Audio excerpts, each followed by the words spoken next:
So guys, today we're going to talk about wick failure pattern. Right, so let's get on with the video. So identify what to look for. So what do you want to look for? You want to look for wicks. this part is called a wick, right?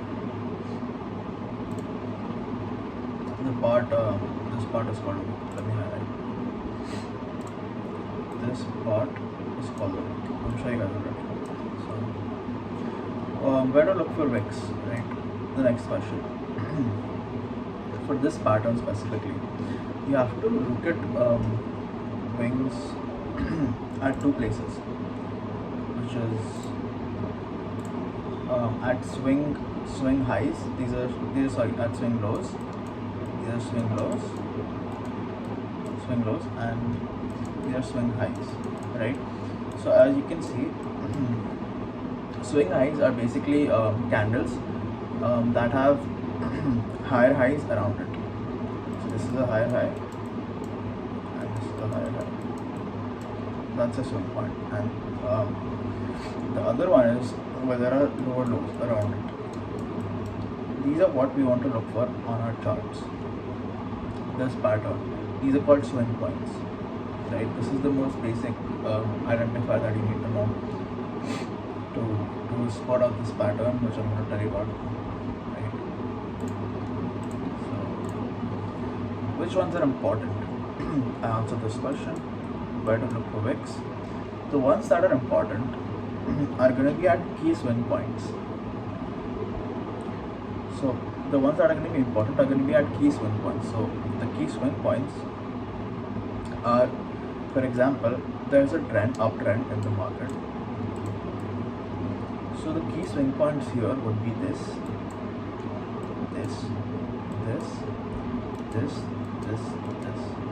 Similarly for the downtrend, you guys already get the idea. So which time frame do I look at for these swing lows or swing high? So as we all know that price is fractal, candles are fractal, everything is fractal. So this setup will work on every time frame, but of course if you use a higher time frame, more people see it and it has more of a chance to work out, right? And last question I'll answer is confluence. So these work with confluence and without confluence, but of course if you use them with confluence, your chance of getting a better strike rate is a lot higher. So I use them with support resistance lines. You can use them with moving averages, which will upload all that good stuff. So moving on. So here's our first example. Right. Let's see here. So we look at this area, the support area. So what happened was, this was a key swing point, as you guys can see here, because price had a good rally into it and then off it, right? So this is a key swing point for me, right? We need to mark key swing points like this on our charts, and then what price does is it moves around. Then price, once it comes here, it falls lower but then closes above it, right? And price goes to the other side of the range here, right here. So what this setup is called is wick failure, candlestick reversals, stuff like that, right? So basically you want price to make a wick below this very low, lower low, and then you want price to close above it like this, right? You guys get the idea. And here too, this was the Bitcoin all-time high. I think this was this was Feb of 2025. Yeah. So what's happening here is price, we marked a higher a swing high here, and what price did was, let's focus on this one, this 108.11. So what price did here is, it went up, formed a wick, and then went straight back down, as you guys probably know that we went to like 70k. So times like these, they're almost like 5 to 10 times a year where there's like free money on the table. It's got to pick it up. So this was one of those times where it was pretty obvious. Like, I don't know why someone would long here. Right? We closed below here. You enter a shot. You put your stop loss here and just write it down. Right? This is like one of the most obvious plays. So anyway, I was talking about confluence right here. As you guys can see, there's confluence of strong resistance here. Right? Look at here. Look at this. Confluence of strong resistance here. Right? And then what price did was, after touching this resistance one time, two times, it tried to close above it, couldn't, and it just closed below, right? Which is a sign of weakness. So after that, it just went straight down, deep down, right? So this setup emphasizes on extorting trap traders, especially breakdown and breakout traders. So how? Right?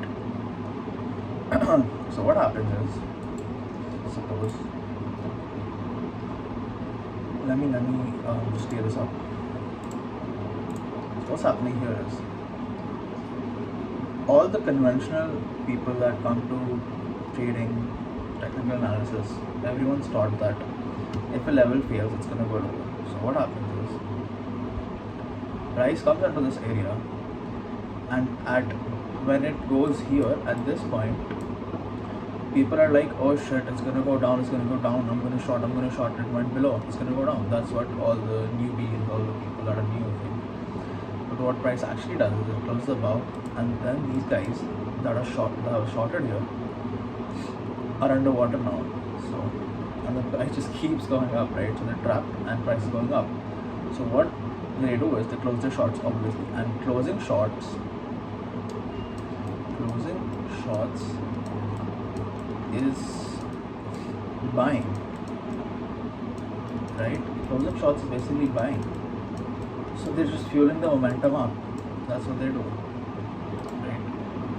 And this is on a 4-hour time frame, so I'm sure lows like these are free money for everybody, right? So the trapped people are the ones that are caught in the wick or the swing failure pattern, especially breakdown and breakout traders. So these traders that shorted here or longed here are called breakout and breakdown traders, right? How do these trap traders orders help in forming a wick failure pattern? That I just explained that because here they long, right? Because they think, oh, price is going to go higher, but no, price closes here. But when the candle was here, people were like, oh shit, it's going to go up, let's long. So those breakout traders long this, but when price closed here, they were all underwater. So they had to close their longs, which is, closing longs is selling. Closing longs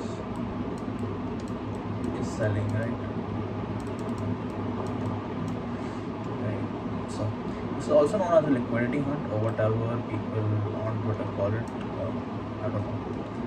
So easy explanation is, traders try to force the market lower or higher but fail, right? Because people were trying to force the market higher, but they failed because we closed here. People tried to force the market lower, but they failed because the market closed here, right? So moving on. Let's look at entry, invalidation, and turn. So entry would be our candle close. As soon as the candle closes, as in SFP can close as SFP, sorry, don't have it. You need to enter. So right here, as soon as this candle closes in, sorry, my bad. As soon as this candle closes as an SFP, you want to enter, like right here, you want to enter on the daily close. So take your time here, on the daily close, right? This is what I'm talking about. So many times in a year there's free money on the table, you just got to pick it up right here. Let me see. I'll go back. So we figure out our entry, right? Or one more entry is retest. So after this is closed here, some people, what they do is they wait for a retest of this level, which sometimes you'll get, sometimes you won't get. So it's like a okay chance, but typically I trade as soon as the candle closes. Like here the candle closed, and then you want to get it. Absolutely insane. What is the invalidation going to be? So people like this setup because of the easy invalidation. So we know our invalidation is close below the lowest or highest high of the new wick. So here, for example, if I have entered along here, then my stop loss would be below this wick. It would be below this wick, but it would be when a candle closes below this wick, right? When a candle closes below this wick, then I'll get out. Right? You can obviously have small stops and stuff like that. soft stops. I'll get into that in the next video. Soft stops are basically when if price is, so for example, this is your entry and this is your stop loss. What some people do is, if price is at your entry then comes below. So for example, here you close 50% of your position, and then so you're like 50% risking less, I guess, whatever. And then if it comes even lower, then they close again some more percent of their position and stuff like that. That's what a soft stop is, right? I personally don't use it. Either I'm in the trade or either I'm out of trade, right? So target for a high time frame move, target large moves. For example, this was a high time frame move, so of course you're gonna target some higher time frame areas, right? Like this. This was probably like a 40% trade, more than that, probably 50% trade. In a range, look for extremities of the range and midpoints. So for example, this is the range, this is support, this is resistance. Get a big failure here, and you want to target this area or this area, the midpoint. In a trend, look for continuation. So for example, move like this, and then you get an SFP here, and look for continuation higher, right? So, yeah. That's it, guys. Thanks for watching.